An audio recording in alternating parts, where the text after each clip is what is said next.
technical resource or looking at a PDF or reading. I mean, sometimes it's reading Twitter if I just need to not think about things.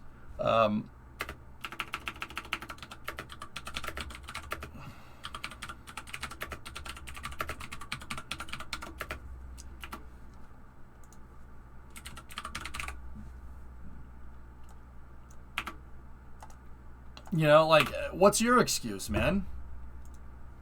I don't get it, dude.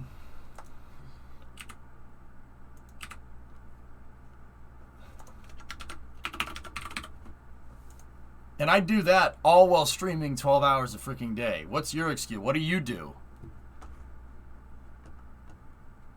Like, you know, if I get a swear jar for every time you swear when you shouldn't add $1 to it, yeah, it's not a bad idea.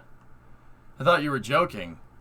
No, guys, when I started streaming, I worked in a pizza place, in a pizza restaurant.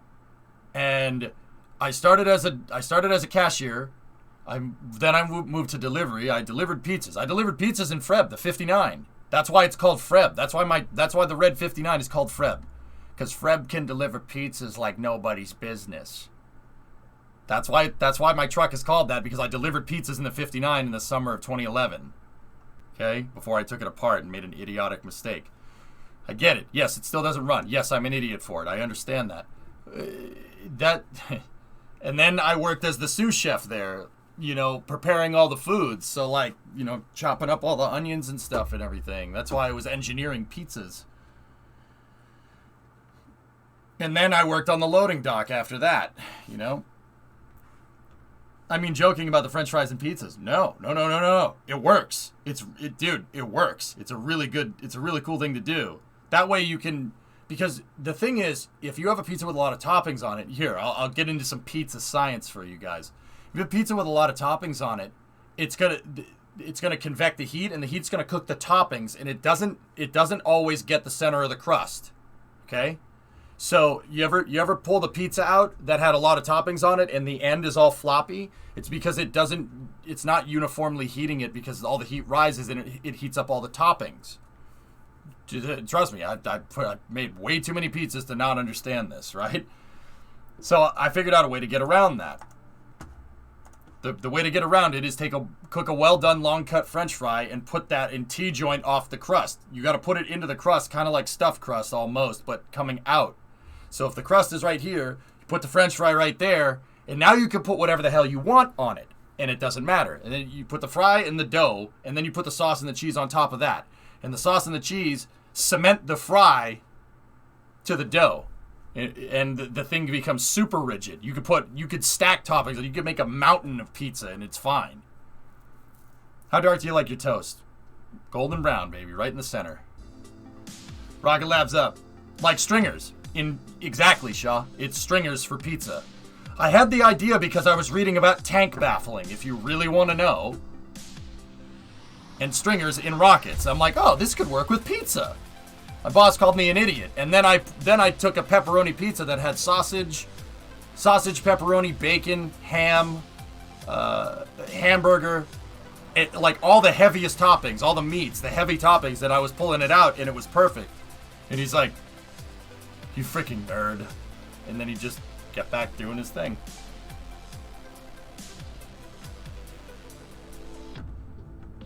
I'm sorry, that's just how my brain works, Smirks. I see shapes and it's strange. Like, dude, I'm not a normal person. Like, good afternoon from Rocket Lab. What do you want from me? In Auckland, New Zealand. Today is yeah, Thursday, we got a launch, December shellcode. 9th, and the countdown Let's get to it. on for Rocket Lab's 23rd Electron mission from Rocket Lab's Mab. Launch Complex 1 in Mahia, New Zealand. The name for this mission is A Data with Destiny. I'm not sure, and Game to our Coder. Let's dedicated listen. customer on this launch, real-time global monitoring and data provider Black Sky, through mission integration partner Spaceflight. My name's Muriel Baker, and thank you for joining us for our final launch for 2021. On your screen is a live view of our Electron launch vehicle ready on the pad as we wait for the call to proceed with launch from our launch director in mission control. We're counting down to liftoff right as today's launch window opens at 1:02 p.m. local time. If you're joining us from the United States, though, launch is scheduled for 7:02 p.m. Eastern or 4:02 p.m. Pacific. Our launch window today is Screw just you, a Central touch Time. over 2 hours, and we've got backup opportunities throughout this weekend next if we need to stand down from launch for any reason today. But today is looking like a good day to launch with no red flags halting any of our launch procedures and clear skies over the Mahia Peninsula where our launch site is located, along with a clear shot to space and low Earth orbit for our customer satellites on board. Yep. So this is launching a couple commercial observation satellites. Black Sky makes photography satellites. Well, they cut her off real quick. Ariel?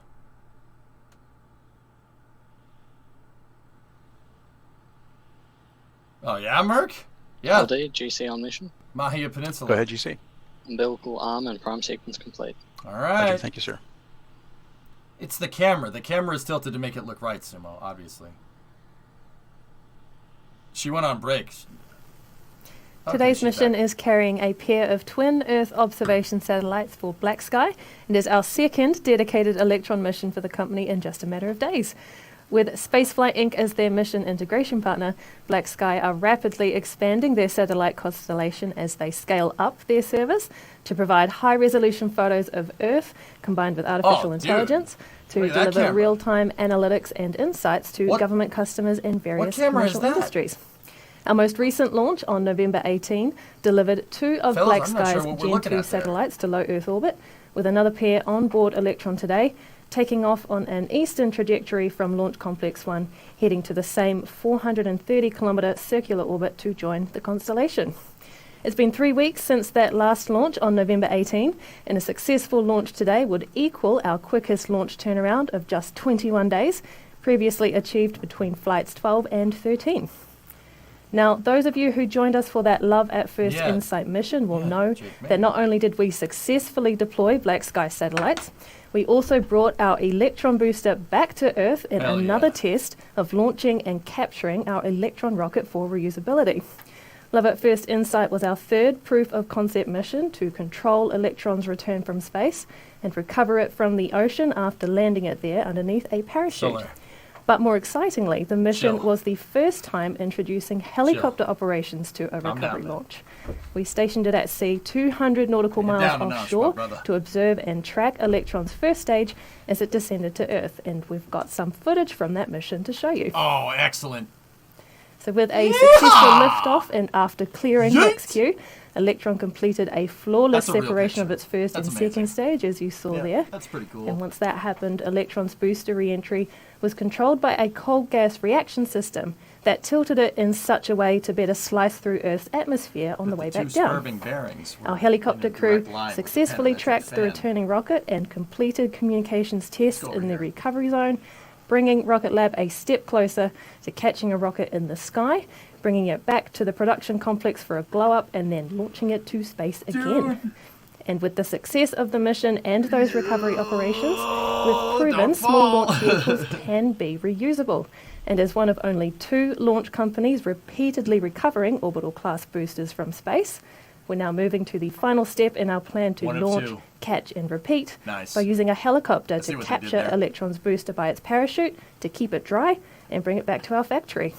So with some final modifications to Electron you can see there, and our recovery operations on track, we're looking forward to that very first helicopter capture taking place during a mission scheduled to launch in the first half of next year.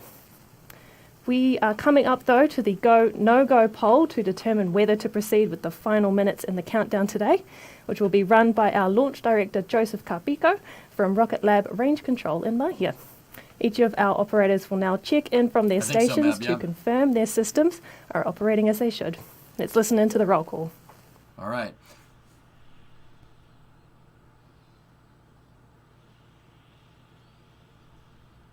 Okay, guys, so if you want to learn a little bit about Electron, Electron's a small sat launcher. It can't really move anything bigger than like maybe a car engine sized payload or a couple car engine sized payloads, depending on the weight, right, or mass of the payload, right? It's a small sat launcher. But a couple of cool little fun facts about Electron. Electron's made out of carbon fiber. It's, as far as I can tell, if I'm just remembering off the top of my head, I could be wrong on this, it's the only carbon fiber rocket around right now. Now, The reason... This is the LD on mission, proceeding with the go, no-go sequence. Okay, Stage. hold on. Stages go. Avionics. They are. Avionics is go. GNC. GNC's go. Beacon. Beacon is go. T1. T1 is go. GC. Not yet, Bernard. GC is go. PLS. PLS is go. RSO. RSO is go. MET. Match is go. MM. Hey, A-Train, you're here. What's up, dude? LD sub. Sorry, I missed the resub. LD subs go. And Neuro as well. That concludes the go, no-go sequence. We are now T-minus 11 minutes, 22 seconds and counting. We are go for terminal count at T-minus 10 minutes. From this time, the 3-word hold procedure is in effect.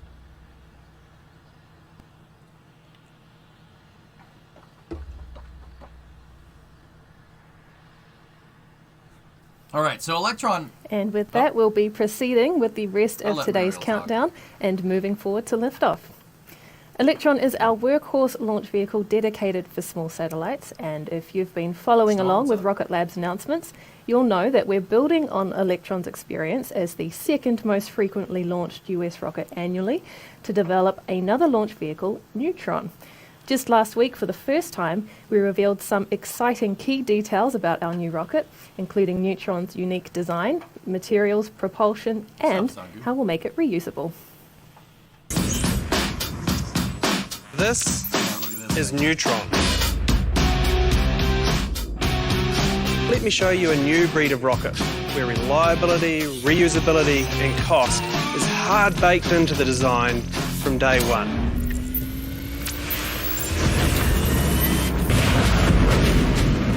So what does a 2050 rocket look like? Well, it should be designed to be reusable. It should also have engines that are able to be used over and over again, and engines that aren't stressed to their absolute limit. It should have materials that are advanced. Now that's what I call a 2050 material. This is not a conventional rocket. This is what a rocket should look like in 2050, but we're building it today. It is an absolute beast. It stands 40 metres tall, it has a 7 metre diameter at the base and a 5 metre class fairing. The team is flat out right now at full force developing it, because at Rocket Lab, when we say we're going to do something, we do it.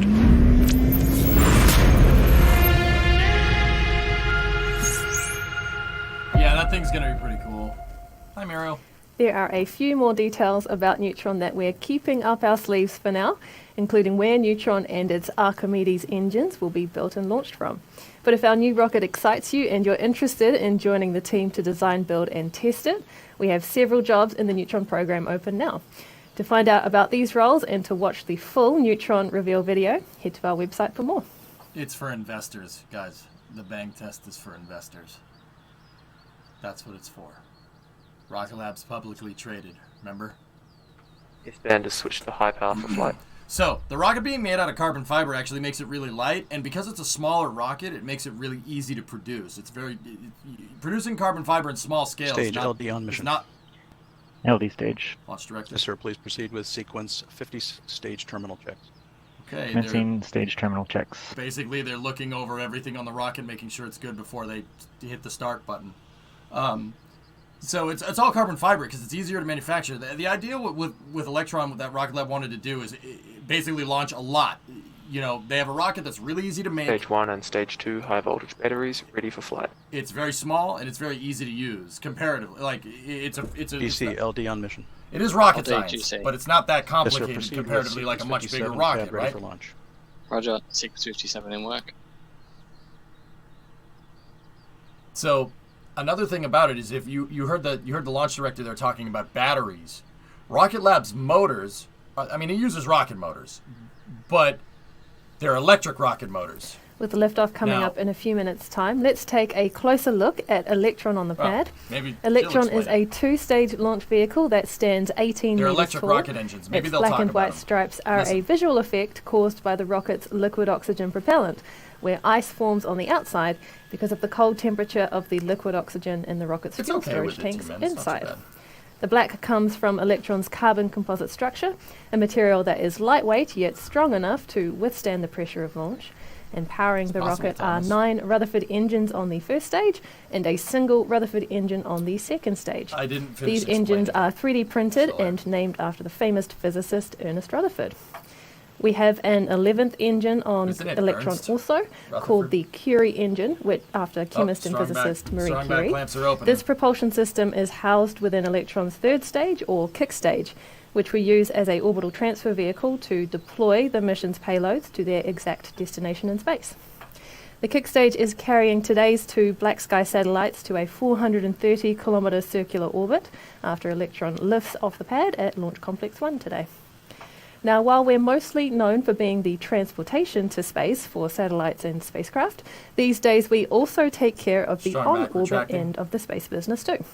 Here's more about how we're building out our space systems division to become a one-stop shop for Okay, so the Rutherford engines that she was talking about, they're electric, but they're not like solar electric propulsion. They have electric fuel pumps. Electron is electronic fuel injected. Now in cars and stuff, that's not a big deal, right? You have an electric motor attached to a pump, and that pumps the fuel to the engine, etc., etc. It's pretty straightforward stuff. With Electron, though, you have an electric motor spinning a turbine or spinning a fluid impeller. Same exact idea, but it's going to a rocket engine. So the impeller needs to move a lot more fuel than a car's fuel pump, and it needs to be able to spin at crazy high RPMs to do that. They're the only engines in the industry where their fuel delivery mechanism is done with an electric motor, if I'm remembering right. So they are electric engines, but they're not electric engines. Electric actuation is the right way to say it. Other rocket engines use basically a jet engine attached to the side because jet engines can spin at very high RPMs. And they have a jet engine that's attached to a fluid impeller. It's called a turbo pump. Which is how most other rocket engines work. There are pressure-fed rockets. There's hypergolic pressure-fed. There's cryogenic pressure-fed. There's solid rockets. There's a bunch of different types of ways to do it. But these guys are using electric to deliver the fuel, which is awesome. That's actually really neat. They'll actually do a staging operation on the second stage, and they'll dump the dead batteries after they've discharged. You'll see that during the launch here. It's really neat. You see the batteries jettison off the side. That's something that's very unique. That was a decoupler right there. Something that's very unique. You don't often see rockets jettisoning batteries, which is pretty cool. Falcon 1 was pressure-fed. Was it? I don't think it was. But I don't know, maybe. So, yeah, this is actually a pretty unique rocket, and Rocket Lab is pretty unique in themselves. They build their rocket engines in the States, and they launch from New Zealand. But they do have another launch complex that they're building right now in Virginia, in Wallops Island, Virginia, at the Mid-Atlantic Regional Spaceport, which is where Antares launches from right now. Their pad is actually right next to Antares, so they're scaling up operations. And then they also have that new Neutron rocket, which is pretty cool. Whoa. That's what I want my flight control center to look like. Jeez, look at that thing. Hey, WD, what's going on, man? Falcon's first stage was pressure-fed. Falcon 1's second stage was pressure-fed. Yeah, okay, cool. That's what I thought. I'm like, what are you talking about, man? It's got a Merlin 1C on it. Have they said where Neutron will launch from? Nah, they said they're keeping that under wraps. But anyway, this is a really cool rocket here. It's launching a couple of commercial observation satellites, so that's what they were showing there. The satellites, they're basically a camera satellite that takes pictures. This is the Black Sky constellation, which is pretty cool. But we're inside of 3 minutes here, so I am going to shut up, except for minimal commentary here, and we'll have taken over the countdown to run the vehicle autonomously, with our launch director counting down the clock at T-minus 10 seconds. We're going to hand over now to Mission Control for the countdown to launch. Yeah, yes, sir. Please confirm your go for launch. How do shadows go? Yeah, I know, WD. It's been a crazy couple of days, huh? This is the extended fairing XL8? Yeah, I'm pretty sure. They have 2 of the Black Sky satellites in there.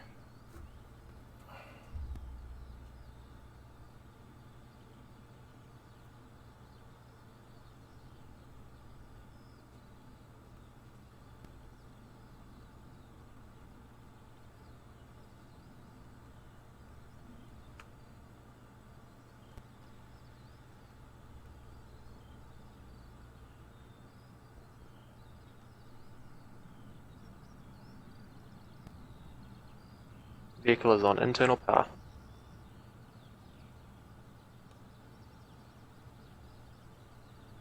Sorry, I guess I had to answer that. Have they said if there are plans to possibly try recovering the batteries? On the second stage? No. Too high orbital velocity. No way.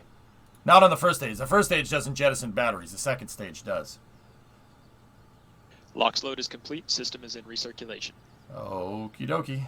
Discovery, go at throttle up. Hey, neat. 81-month resub. Send it. So, guys, I'm going to turn the volume up here. Rocket Lab has really good audio usually when they launch, so the rocket, it might get a little bit loud. So, headphone users. Anti-geysering is disabled. I'm turning this thing to 11 here. They usually get really good audio of the launch, so.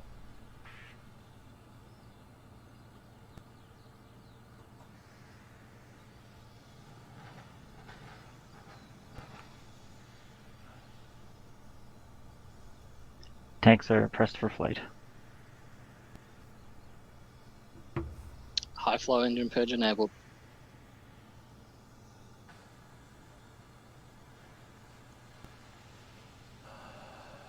So they're basically opening up pre-valves to the engines to purge them out. I think to purge them out here. Deluge activated. Okay, water pad deluge system is on. If you look, notice there's some sprinklers going on down here. They spray the pad with water to help dampen out acoustic vibrations. Turns out that rocket T-minus 20 seconds and rocket counting. engines are a little loud. And when the rocket's leaving, the sound can reverberate off the ground and damage the vehicle. So they spray the pad and the area with 10, water. 9, Okay, 8, here we go. 7, 6, 5, 4, 3, 2. Okay.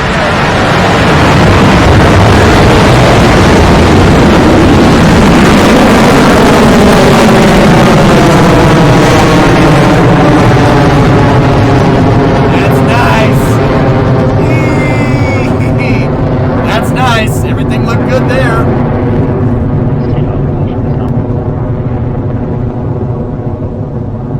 Voltage battery discharge nominal. I told you.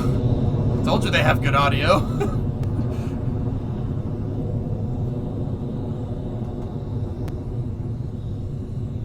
I'm not sure, drummer.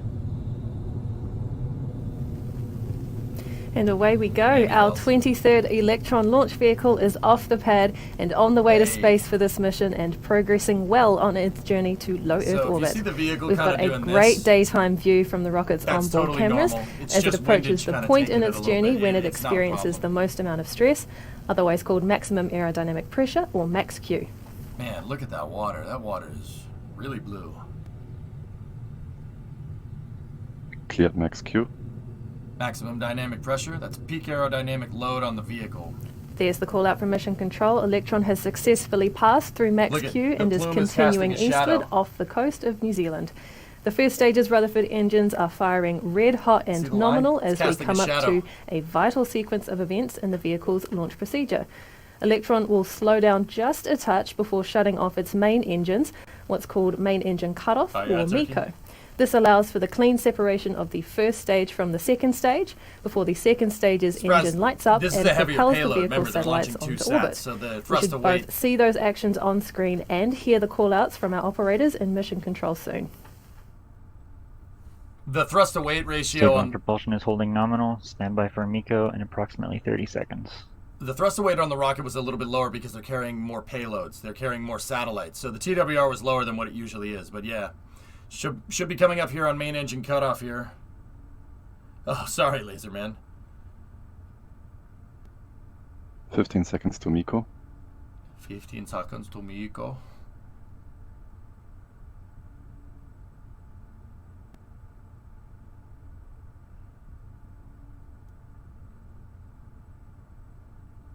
MECO confirmed. Stage separation successful. Stand by for upper stage ignition. Yep, that looks good. Stage 2 ignition. Everything looks real good there. See the silvery thing on the side? That's the battery. And there we Watch, go. That's they'll confirmation jettison of that in successful probably MECO, another 5 stage minutes. separation, and second stage Nice, engine Mitch. start. You can see the space-optimized Rutherford engine glowing hot on Springs, your you screen know. as it carries on in space. Now, since we've cleared the lower atmosphere, we no longer need the rocket's fairing to protect the satellites, and we need the fairing out of the way to be able to safely deploy the satellites. So soon that fairing will fall away as we get rid of the dead weight. Let's keep an eye out for that. Watch the left side of the screen over there. Oh, there it is. There they are. There's the And there fairings. they go. Electron's fairing Bye-bye. halves have been deployed. We've got a short burn time up. gap now between this event and the next one coming up for Electron's second stage, which involves swapping out the batteries that power the second stage Rutherford engine. The mission is continuing nominally though as we approach that next milestone, with the second stage travelling at a speed of nearly 10,000 kilometres an hour at an altitude of over 130 kilometres. They're observation satellites, Ice Mage. They're camera. It's a camera that just looks down. Basically a civilian spy satellite. It's not really a spy satellite. That's what you could use I mean, I can think of multiple reasons why you'd want to take pictures of the ground from space other than spying on people, you know. This is by a company, the constellation is called Black Sky. They're observation satellites. Believe it or not, SpaceX launched one of their satellites on a Starlink mission the other day. Rocket Lab's launching more, If you're though. just joining They're us, we launching have 2 more had a here. great start to today's mission so far. Electron successfully cleared No, the pad Sidle. at Launch Complex 1 just a few minutes ago, and we are now well on our way to space, having completed a successful pass through Max Q, main engine cutoff, and stage separation to reach this point now in the mission. Electron's second stage, with the Black Sky satellites on board, is headed to a circular low Earth orbit 430 kilometres above Earth, where they'll join the rest of Black Sky's constellation of Earth-observing small sats, 2 of which we deployed on our last mission just 21 days ago.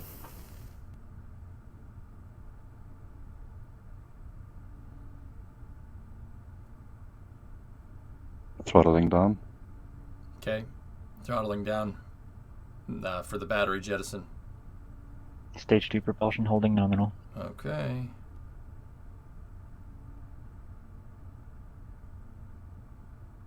Watch the silvery box. It's going to be quick. We're coming up to a milestone unique to Electron soon, the swap out of the batteries that our Rutherford engines draw their energy from to continue, as our engineers say, chooching. The vehicle has run through the set of batteries we started with at liftoff, and so now the second stage of the vehicle needs to swap over to a fresh one to keep things going. We call this move the battery hot swap. You should hear that call come from Mission Control shortly, but keep an eye on your screen too, as often you can catch a glimpse of them falling away.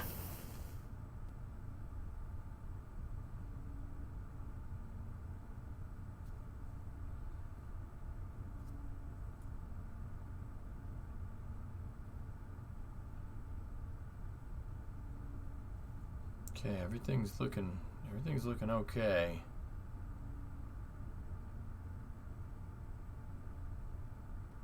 All right, watch the silvery box. Ready?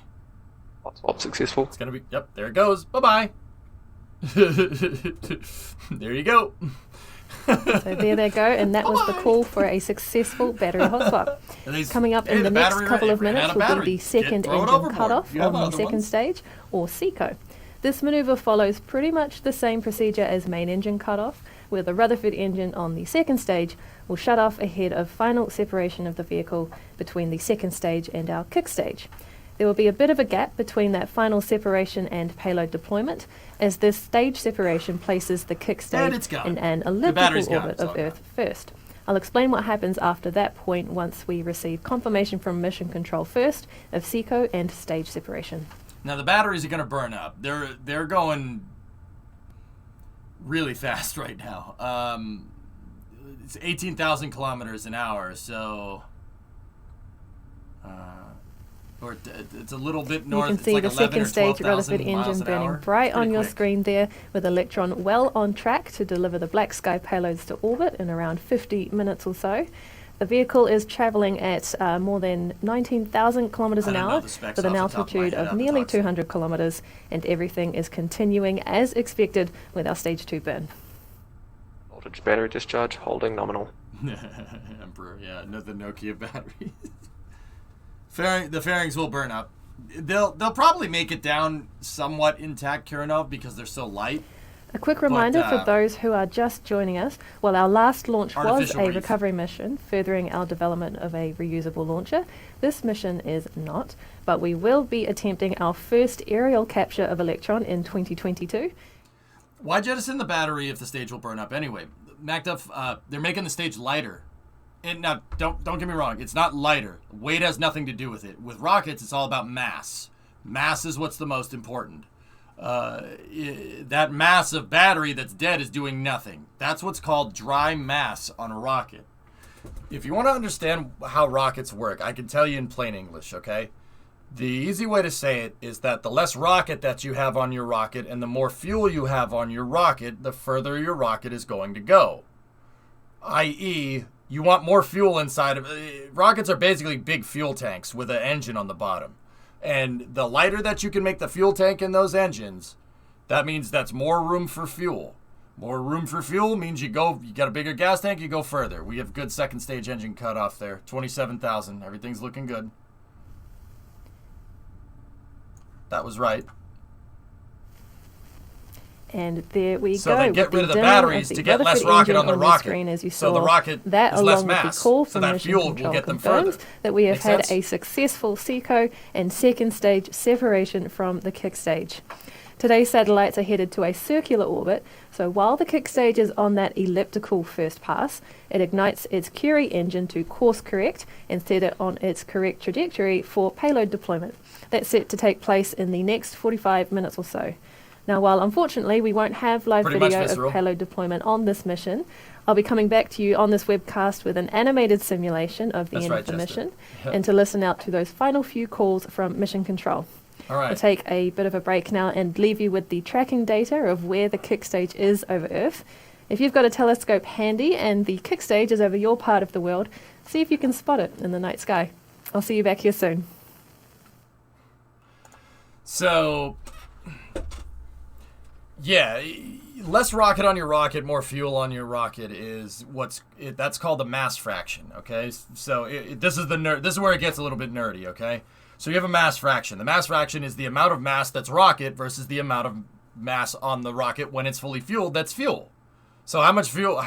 What percentage of the total mass is rocket, and what percentage of the total mass is fuel? That mass fraction is very influential in an equation in rocket science that's like, it's called the rocket equation, okay?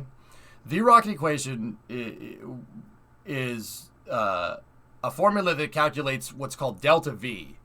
Delta V is change in velocity, okay?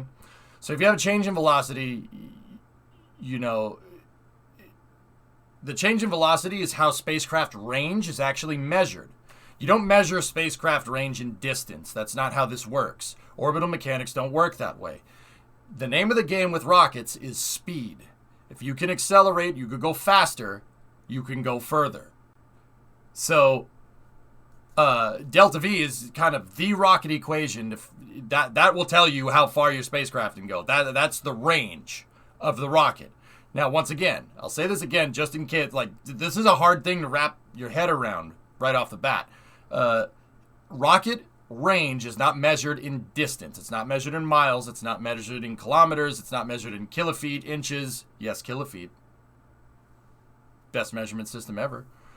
It's measured in acceleration. So feet per second or meters a second. I use meters a second just because, I mean, I could use either one. I don't really care. So to get into orbit, you need 9 kilometers a second change in velocity. So 9,000 meters a second, over 9,000 to get into orbit. Electron has that. And part of figuring out how much delta V your rocket has is figuring out the relationship on a logarithmic scale of how much rocket is on your rocket and how much fuel is on your rocket. The delta V equation uses that logarithmic scale. We can get rid of the second part of math. I was actually doing the calculations out for Kerbal. It's that top equation right there. So you have delta V equals gravitational constant times specific impulse, natural log m1 over m0. m1 is how much your rocket weighs, or how much mass your rocket is when it's fully fueled. m0 is how much mass your rocket has when it has no fuel in it. Initial and final mass, m1, m0, m0, m1, you could use whatever. It doesn't. Some people use initial and final mass. Some people use m0, m1. It's just wet mass versus dry mass. How much does the rocket weigh with a full tank of gas versus with no tank of gas, right? So this is how that delta V equation, when I say the less rocket you can have on your rocket, more fuel you can have on your rocket, it's directly influential in the delta V equation. If you have less rocket on your rocket, you can accelerate faster and you can go further. Once again, the name of the game is speed. Now,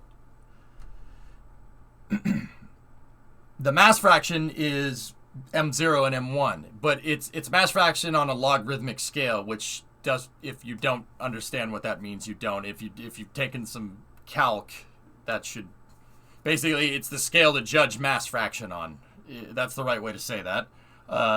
So if that didn't make any sense, just don't worry about that.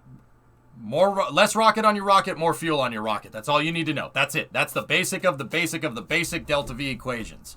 Now that right there is the addition of rocket science in terms of quantitative math. So like what you're looking at right there, that to rocket science is what addition is to mathematics. So that's just scratching the surface of how difficult some of the equations can actually be here.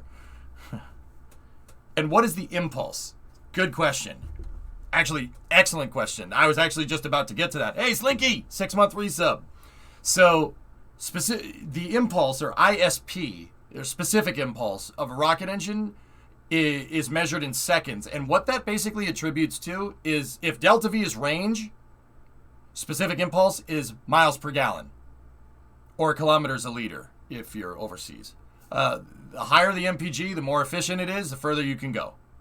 So you have mass fraction, and then you have specific impulse, which is your that's rocket engine's efficiency. Certain propellants, certain types of engines are more efficient than others. That really depends on whether you have an upper stage or a first stage engine. Upper stage engines tend to be more efficient. That's due to what's called an expansion ratio on the nozzle. Literally the shape of the upper stage nozzle. They're shaped a little bit different because they have to take into account that there's no ambient pressure.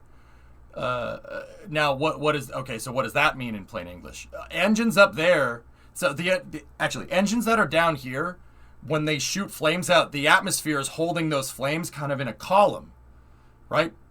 Up there, there's nothing to keep those engines in a column, so the engines tend to have a much bigger nozzle to help keep the hot exhaust gases going out relatively in a column out the back of the engine, right?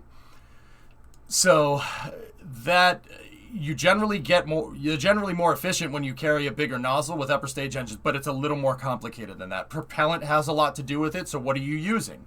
Diesel engines get better miles per gallon than a gasoline engine, but is a diesel engine the end-all be-all application for cars? No. Electric could be, though. I like my gasoline engines too, though. I'm greedy. I just want all the things.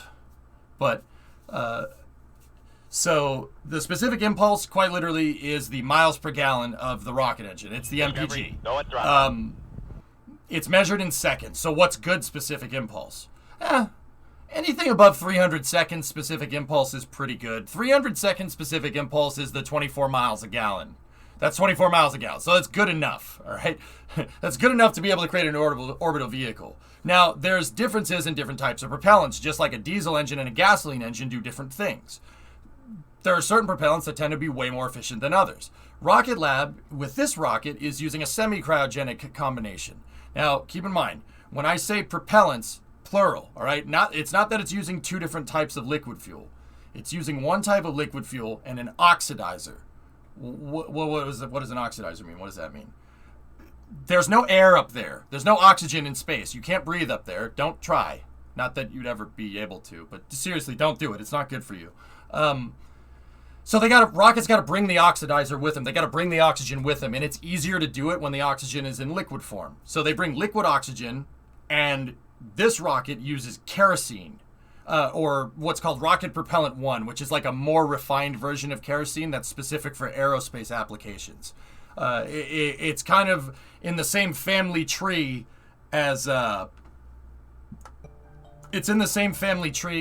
jet fuel, like the fuel that would be powering like an Airbus A310 or an A320 or a 737 or something. So Kerolox propellants tend to be very energetic. They make a nice, big, huge explosion, but they're not very efficient. Just like a diesel engine. Because diesel fuel, kerosene, and RP1 and Jet A are all very similar. They all come from kind of the same family tree of petroleum products, which is kind of funny. You know, roll coal. You know, you see the trucks that shoot out all the black smoke, right? Yeah, rockets do that because they expense efficiency at the behest of an energetic reaction. Long story short, Earth, there's a lot of gravity to overcome to get into orbit, so you need something that's not, you have to kind of take some liberties with efficiency there.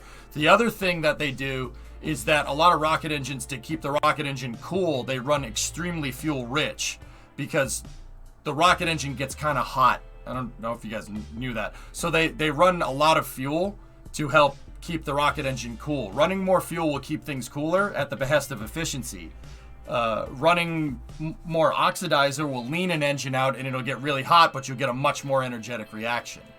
But yeah, that's Kerolox. In the center, right a good all-around propellant is a fully cryogenic propellant called liquid methane. So it's liquid methane, so liquid natural gas.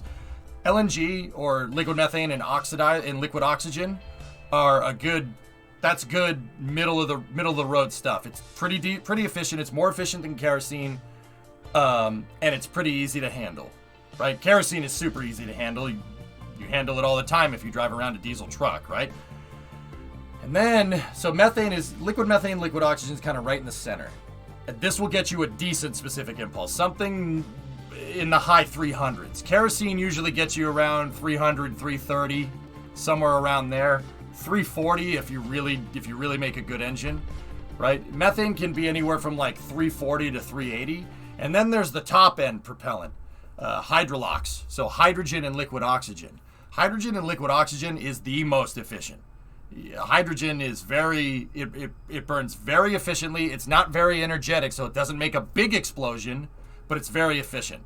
Hydrolox is like the smart car of like rocket propellants. It's very, very fuel efficient. It doesn't have a lot of horsepower, so to speak, but you can. The thing about rocket science is you can make a hydrogen engine do that if you wanted to. But it's super efficient, and it'll get you the most efficient specific impulse. Hydrolox engines go up into the 400s in specific impulse.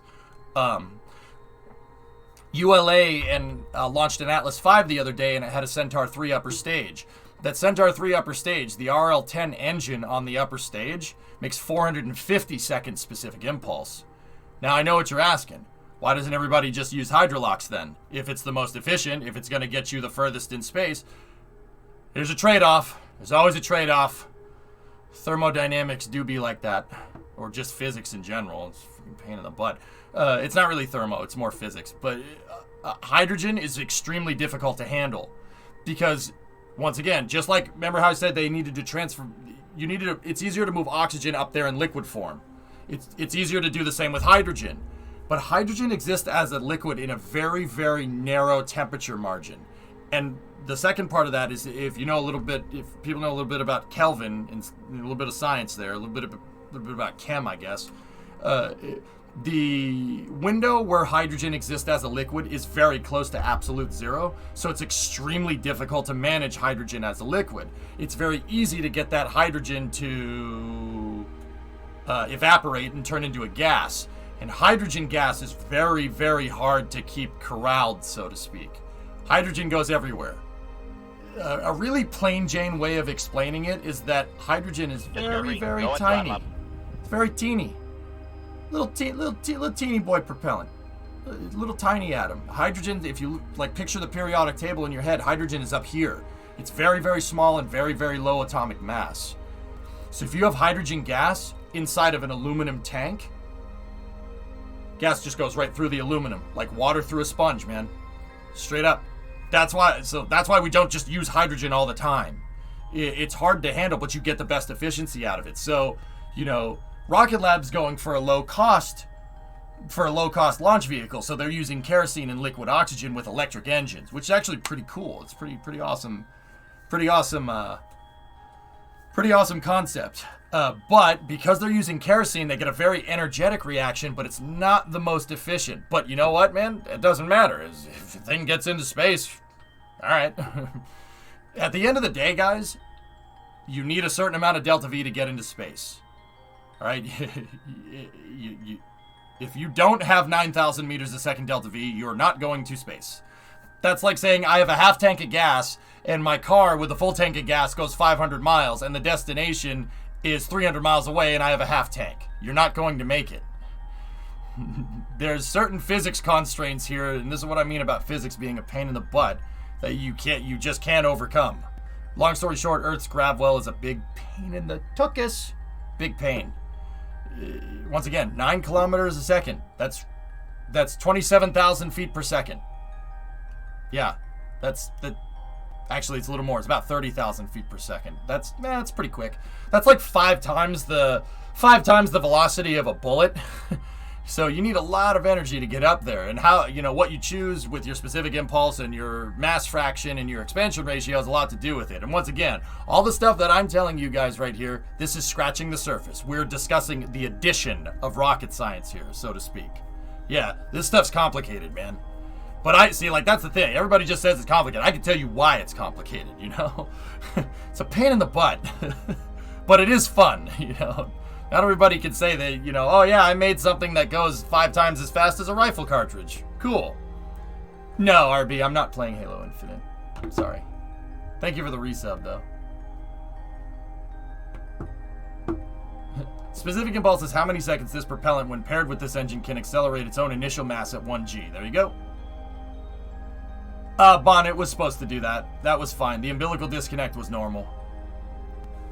Yeah, that was intended. It took a little bit longer because their thrust to weight ratio. See the TWR up there? The thrust to ratio. Nice. Do you have enough dedicated WAM? The thrust to weight ratio was a little bit lower on this rocket because it's delivering more satellites than what they usually do. This one has 2 on board. So they took a hit at TWR, so the rocket took a little bit longer to get up the pad, and the umbilical stuck with it a little bit longer than it usually does. Trust the weight. Wait, huh? Spraz, did you just call my mom fat? What did you say to me, you little chatter? How do you know I graduated top of my class in the Navy SEALs? I didn't. That's copy pasta.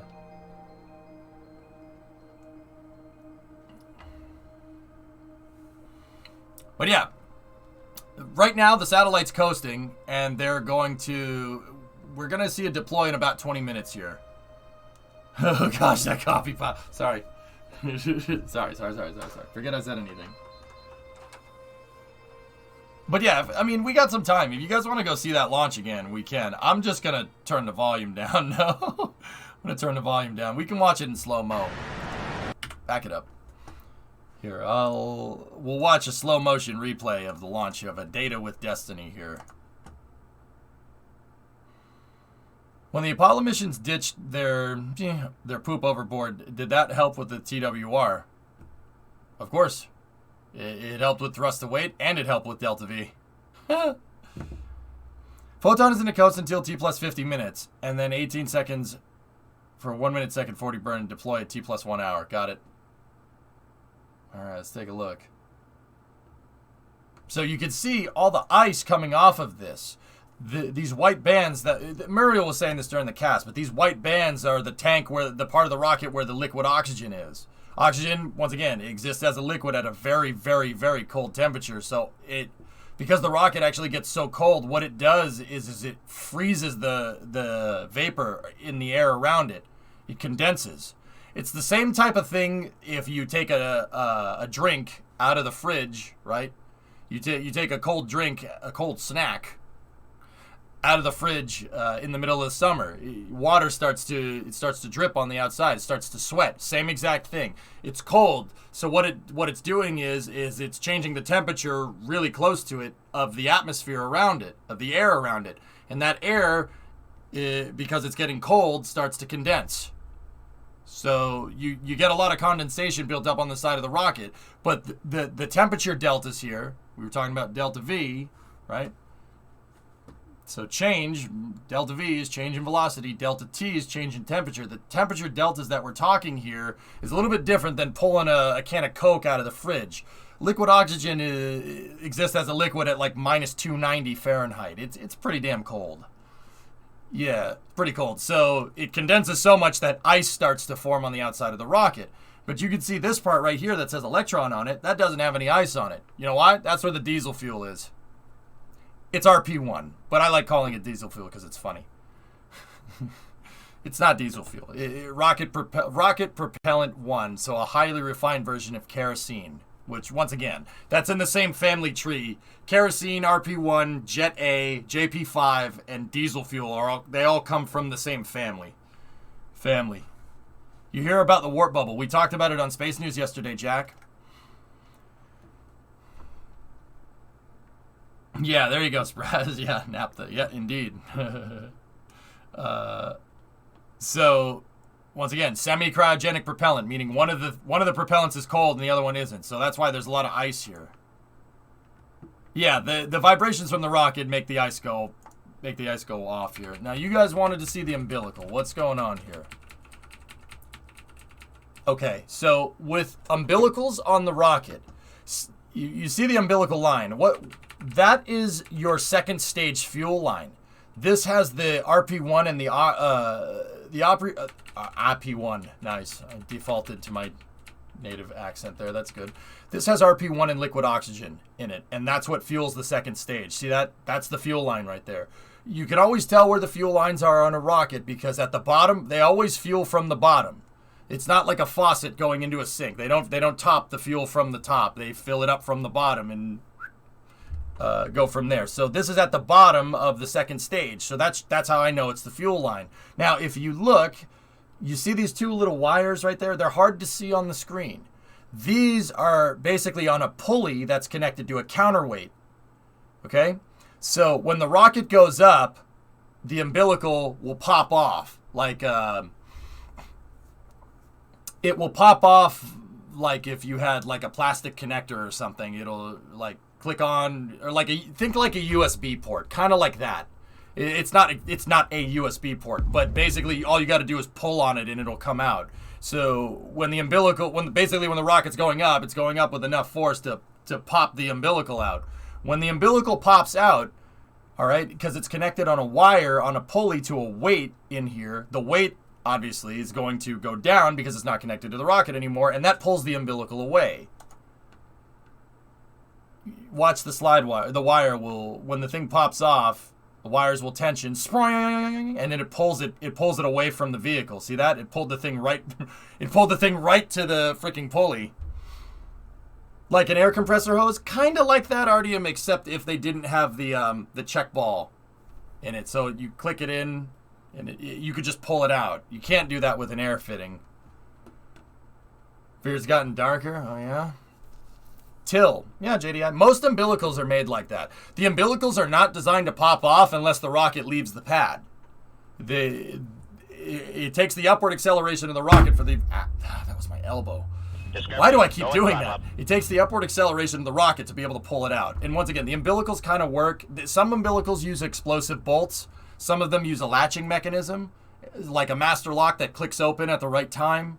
Some of them you could just pull out. If the rocket's going up fast enough, it just pops out. Once again, a USB port does that. A USB port stays plugged in, but if you give it a good tug, it'll pop out. Geo, 3-month resub. So, yeah, everything looked okay here, guys. This launch looked fine.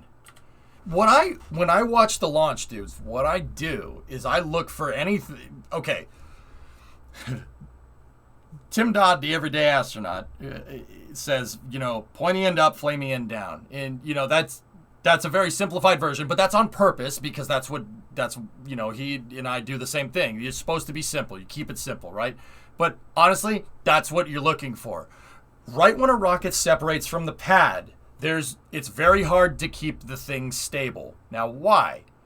Because a lot of rockets rely on aerodynamic drag coming off the bottom of the rocket for stability.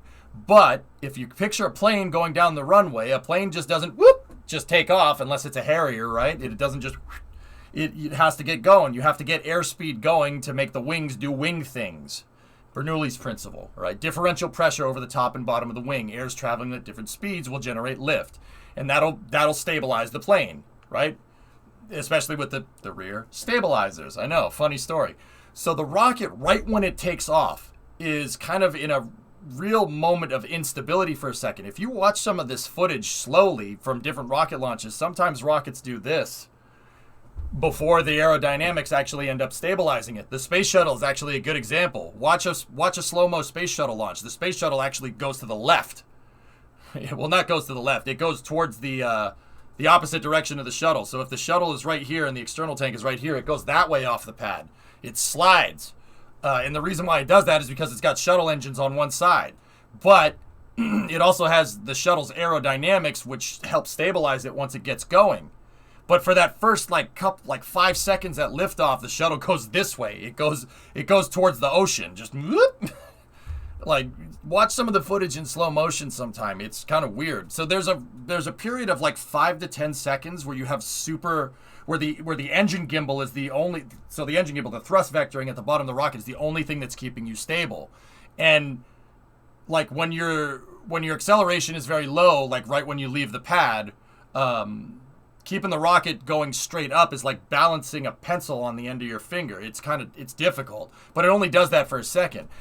And now, how does that even remotely relative to what you look for at liftoff? I'm watching the rocket to make sure it doesn't go sideways. That's what I always look for when I'm watching a rocket launch with you guys. I'm literally looking for the rocket to go up. I know, that's what I mean. I know it sounds stupid.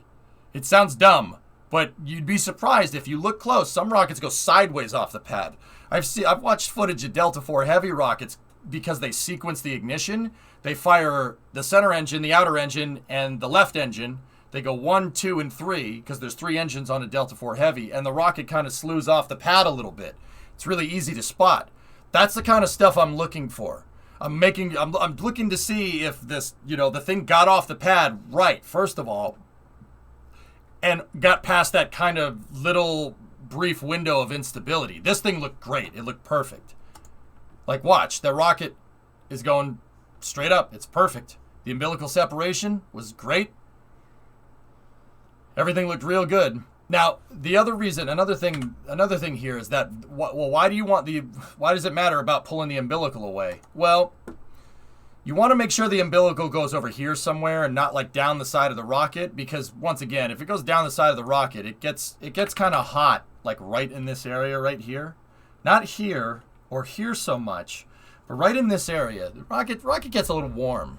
You don't want to cook the umbilical on liftoff. That's part of the reason why the strong back moves away. And then because it's moved away, it pulls the umbilical towards it. New technical term within the industry, of course. So yeah, that's the kind of stuff I look for, guys. And I always say, like, when after something launches, I'm like, yep, everything looked good there. That's what I mean by that. I'm making sure that the rocket's going up. I know, it's like, sounds pretty stupid, but I always look for that. And it actually paid off when we watched the Astra LV-6 launch.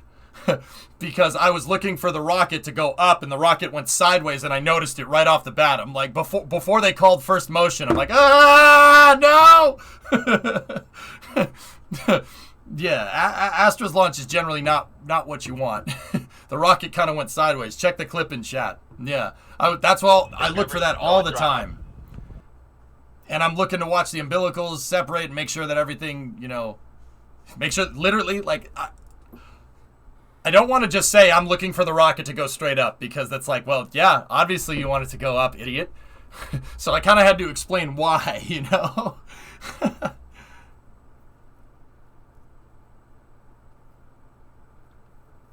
But yeah, everything looked good there. That looked perfect. So another cool thing to notice, this is just on a side note, it's completely unrelated to the umbilicals and the rocket going up. Discovery, go at throttle up. Is that, remember how I said that first stage engines, if you've been watching this the entire time, first of all, thank you for staying with me. First stage engines go in a column, okay? They go straight up and down, usually, right? You can see that column of gas, even after the rocket's left the pad, the gases are coming out of the flame deflector. And then when the rocket gets high enough, the flames have dispersed they expand and they disperse because they're hot, right? Hot stuff expands, right? So you see the flames come into contact with the pad deluge system. See the little sprinkler right here? So when the rocket gets high enough, the flames stop going down the deflector and they start kind of propagating on top of the pad. And that's when the water does what it needs to do. It's film cooling the pad, and it's also dampening out the sound of the engine. Dampening in more ways than one. It is damping out the sound, but it's also dampening the pad at the same time. Boom. Those are two different things. So you see right here, when the rocket engine gets high enough, it starts heating the water up on the pad, and the water turns to steam. See? Yeah, that one. Hardscape Life, 22-month resub. Moist. Oh, that's terrible. And this big steam cloud here was made from sprinklers that are in the flame trench, too. This isn't the exhaust from the rocket. This is the rocket heating water out of the flame trench, and it creates a big cloud of steam. That's what that is. But yeah, everything looked real good here. Everything looked perfectly fine. You can see that the vibrations from the rocket are really messing with the camera a little bit. The rocket's freaking doing this. Yeah, Dr. J, that's why I always look. I'm looking for that every time, dude. And the one, like, dude, sometimes I would wonder, like, man, is something ever going to get off, like, not get off the pad correctly? And then that Astra launch happened, and I felt really good because I noticed it, like, right before the rocket even left the pad. I'm like, nope, something's wrong. Because if you look at the nose cone on that Astra rocket, the first thing it does is go this way. And I'm like, well, that's bad. Yeah, that's not ideal.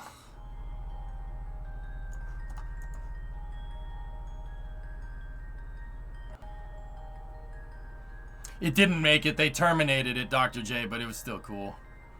So, yeah, everything went well, Admiral. Once again, we're 1 out of 2 for the night, guys. We got another launch. SpaceX is launching with IXPE, NASA's Imaging X-ray Polarimetry Experiment. Polarimetry? I'm not saying that word right. It's polar with imetry at the end. ROADS. So we do have another launch in, I don't know, about 5 hours. Will you be covering the Blorgen launch tomorrow? No, Vega, I won't. It's on Saturday. They moved it.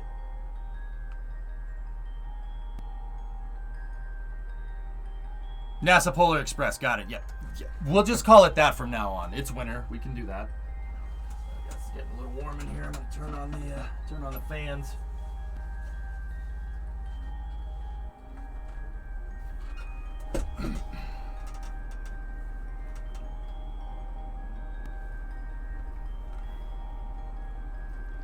The critical point within the rocket's ascent, the anomalous separation and transition rocket ascent Astra window.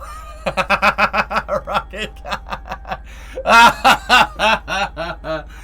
Yes, that's amazing, dude. I don't know if I'm gonna make it for SpaceX. I'll be here if I'm up though. All right, Zanzibar. Cool. Appreciate it. Appreciate you keeping me in your thoughts. You know, like, oh, I'll check EJ's stream. There's a rocket launch. Nice. Vulcan, I'm between staying up north near Apollo for a streak shot or going down to Titusville for the launch. Anything you'd like to see particularly? A rocket? Streak shots are good, Vulcan. Streak shots are good. Did NASA's asteroid impact study... Sorry, guys, I'm really tired. The reason why I'm slurring my words is because I haven't slept in like 36 hours. Well, that's not exactly true. It's more like 1 to 2 hours of sleep. Yeah, that's about right. That's why I was late for the stream today. I was getting sleep. I was 2 hours late for the stream because I went to bed at noontime. Don't ask. Don't ask. I did not do that by choice. Yep. No, that's not. Yep. Nope. That's not healthy. Yeah. Anyway, moving on. So Dr. J, did the asteroid impact study mission get off the ground? Yes. DART. That's the double asteroid redirect. That did go, and it's coasting. It's going to take about 10 months to get out there. It's going to get out there in November of next year and hit Didymos right in the face. Yep. Sleep stream when? No. The launch already happened, Chris. Yeah. Right now, the payload is over the Atlantic Ocean. Payload with the upper stage is over the Atlantic Ocean, and it's coasting up over continental Europe here. And we should see a satellite deploy in, give or take, about 15 minutes. Basically, what Rocket Lab wants to do, see these little circles right here? These circles are what are ground stations. They're tracking stations that are on the ground. I know, ground tracking station. I know. Engineers are really good at coming up with descriptive names. Engineers are not good at dealing with customers. Sorry, that's a meme. Anyway, so this shows the scope on the globe of the ground tracking stations. You have some overlap here and there, and they have some ground tracking stations down here. But basically, they're going to wait until they have an uplink. Right now, the thing's just coasting, and they don't have a connection to it right now because they're over here in New Zealand, and the rocket is over here in the Atlantic. There's an Earth in the way. Now, certain rockets can use tracking data and relay systems satellites that are up there, but Rocket Lab doesn't have any of those yet. Maybe they will. So they're using ground tracking stations right now. And the ground tracking station, they want to wait until they get into range of the ground tracking station before they deploy the satellite so they have good telemetry from the vehicle.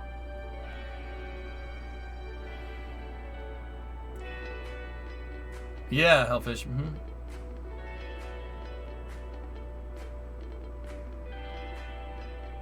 I am a people person. I am good at dealing with people. Can't you understand that? What the heck is wrong with you people? When it comes to engineering, customers are always wrong. I told you, engineers are not good at dealing with customers. That's why I'm here. I take the rocket specs from the engineers and I deliver them to you, the customer. Well, sometimes I just get my secretary to do it, or they're faxed.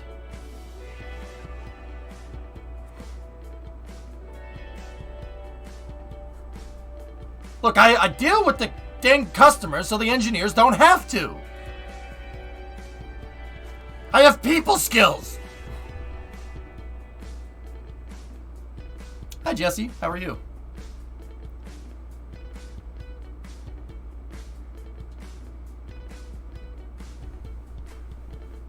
Europe's coming up. Prepare the bomb bait. Oh, no. That was 80 years ago. No.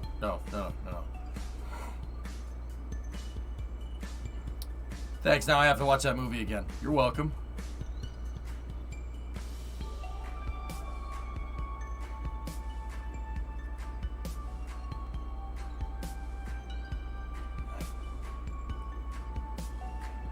All right.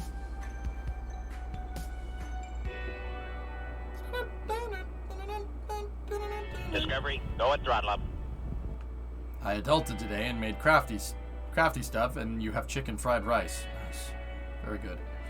Can you beam that rocket to you? Yeah, I'll fax it to you. Hey, Barack, first rule of engineering, the customer doesn't want what they ask for. Think anybody's ever done that? Go at throttle up. Assume they know more about the engineers and just,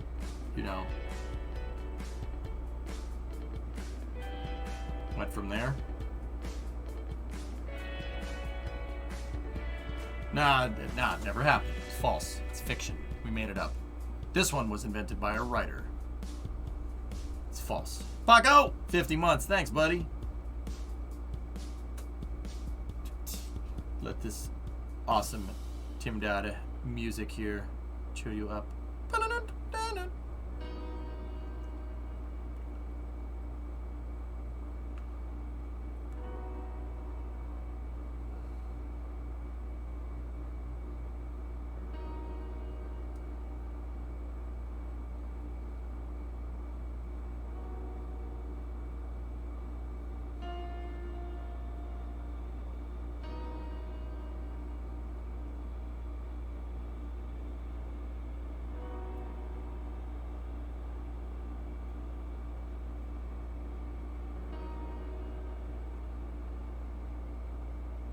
Yeah, that's right, Poison.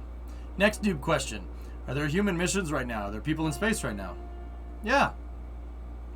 There is 13 people in space right now. You want me to name them? I can name 10 of them. Summing up engineer to customer response. You can have it in any color you want so long as it's black. Nice. So there's 10 people up on the International Space Station right now, and there's 3 taikonauts up on the Chinese space station. Or no, did they come back down? Did they come back down? Did they send more people up? I forget. It's either 10 or 13 people right now. Yeah, Strezzelku. There's also how many people are in space right now.com. Yeah. They send more people up. So yeah, it is 13. There's 3 Chinese astronauts. There's 3 Russians, 2 Japanese, there is 3 Americans, 1 European, and I think I got everybody.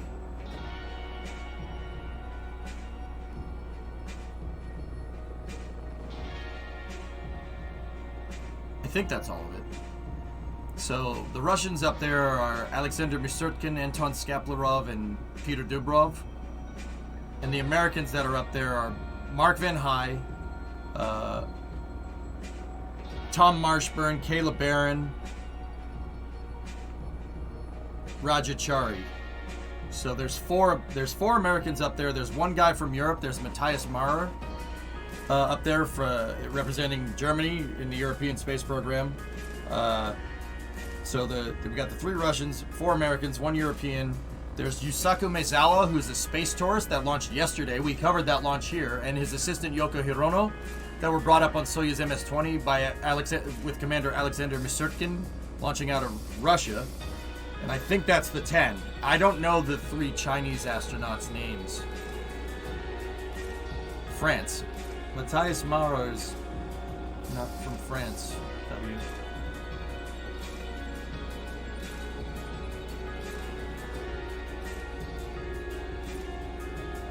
No. Matthias Maurer from, Matthias Maurer of Cologne, France. Yeah, it could be a thing. Shut up. Yeah, they already docked, Hellfish. Yusaku, Yoko, and Alexander are already up there. France, you said German.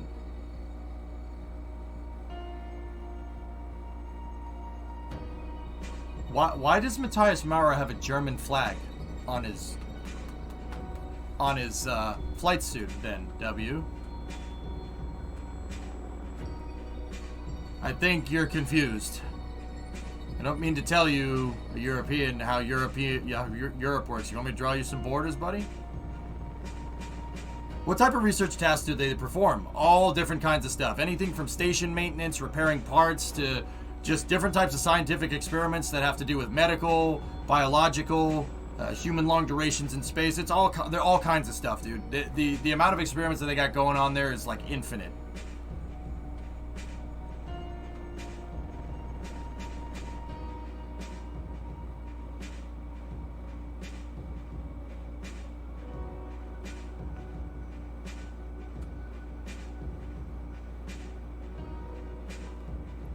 Hey Nazalik, I'm doing great. So Rocket Lab should be coming back here in a second.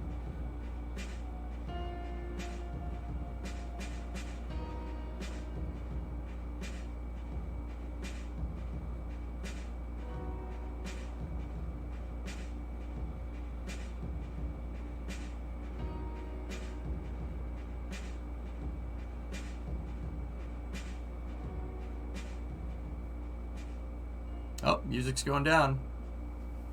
Welcome Muriel. back to the webcast of Rocket Lab's 23rd Electron launch. A Data with Destiny mission launched at the top of the launch window today, lifting off the pad at Rocket Lab Launch Complex 1 at 1:02 p.m. New Zealand local time. Electron had a clean pass through max Q, main engine cutoff, first and second stage separation, and then second engine cutoff and final stage separation from the kick stage, carrying today's pair of Black Sky satellites to low Earth orbit. The kick stage is now coming up on payload deployment shortly, where we'll move through 3 events in the deployment process. First, one of the Black Sky satellites will separate from the kick stage in the right spot on this 430-kilometre circular orbit. Next, the extension of the upper stage that both kept that first satellite attached to the kick stage while protecting the second satellite beneath it. That upper stage extension will be ejected to make way for the deployment of the second and final satellite on this mission. Those 3 events should happen in quick succession, so let's cross over to this animated view of payload deployment to keep track of the process while Man, listening Kerbal 2 into looks mission really good. control.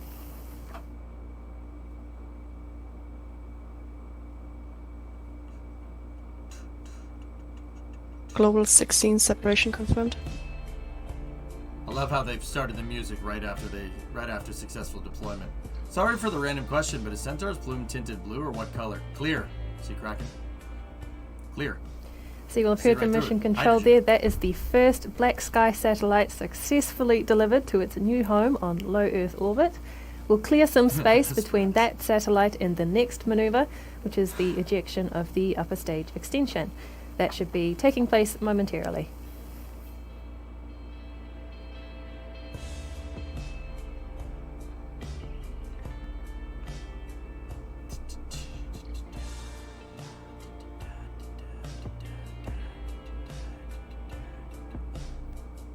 What is Payload it? adapters deployed. Okay. So they had one satellite, and then they had basically the aerospace equivalent of a cup sitting on top of the other satellite. There we go. That call out from Mission Control confirms cup. we've had a successful burn up. separation of the upper stage extension. Satellites will move That into their clears final the way orbit. for the final satellite deployment today, which should be taking place in just a few moments from now. How impressed would I be? Oh, very. I'd be very impressed. Okay, stand by for the call for the deploy on the second payload here. Last step in this mission here. Yeah, And these. Black Sky Global 17 is deployed. Click. Bing! Chilling. Nice. And there we go. We It's have literally just had a camera with some confirmation of batteries and a solar successful panel. deployment of that second Black Sky satellite. Welcome to your new home in orbit. Land And center or congratulations mission on mission control? success, Black Sky and I'll let you spaceflight. decide. Thank you for your support in this launch and throughout this year.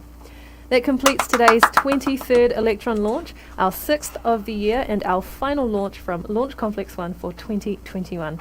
Today's mission caps off a busy year for Rocket Lab with the successful deployment of spacecraft for government and commercial customers. This year's launches have supported operations in Earth observation, weather monitoring and Internet of Things, and enabled technology demonstrations in maritime surveillance, quantum computing, advanced AI, communications and deployable sensors.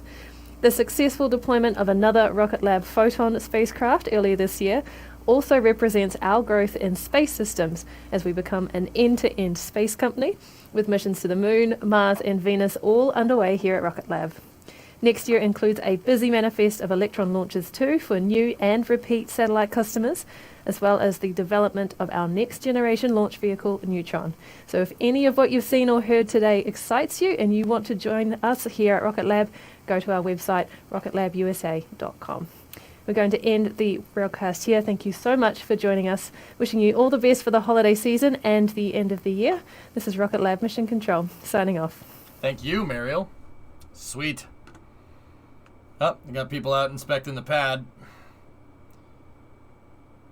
You know what's crazy? You saw how much water they sprayed on that pad. The rocket engine evaporated it. Look, it's dry around the pad. You see that? Isn't that nuts?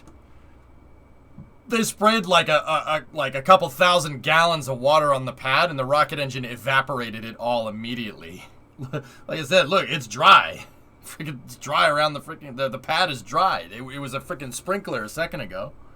It's also summer at midday. Yeah, I mean the sun is hot. Smirks. You're not. I'm not gonna say that it isn't, but the rocket engines are also hot. Yeah. I think you will like this. Well, I hope you guys enjoyed that coverage. We're going to get back to playing some games here. That was fun. What is this? Tomas. Y'all want to see the liquid oxygen tank structural testing article for the space shuttle. Nice. Nice. Guys, that's cool. We have another launch. There's another launch in another couple hours.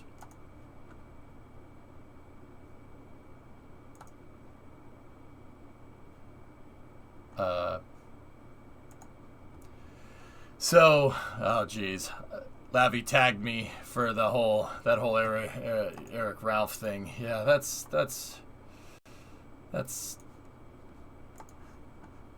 bad. I don't want to, and I don't want to be a part of that at all. There's so much cool shuttle development stuff out there that just isn't on the internet. That's true. There's also this one from the Tusk. What's the meme lord saying? Oh yeah, I agree with that. Spitting straight facts, dude. Anyway, so Satisfactory. We're gonna get back to Satisfactory, finish the powerhouse, and finish the factory side oil receiving depot. Yeah? That sounds fun. That sounds like fun, right? Word.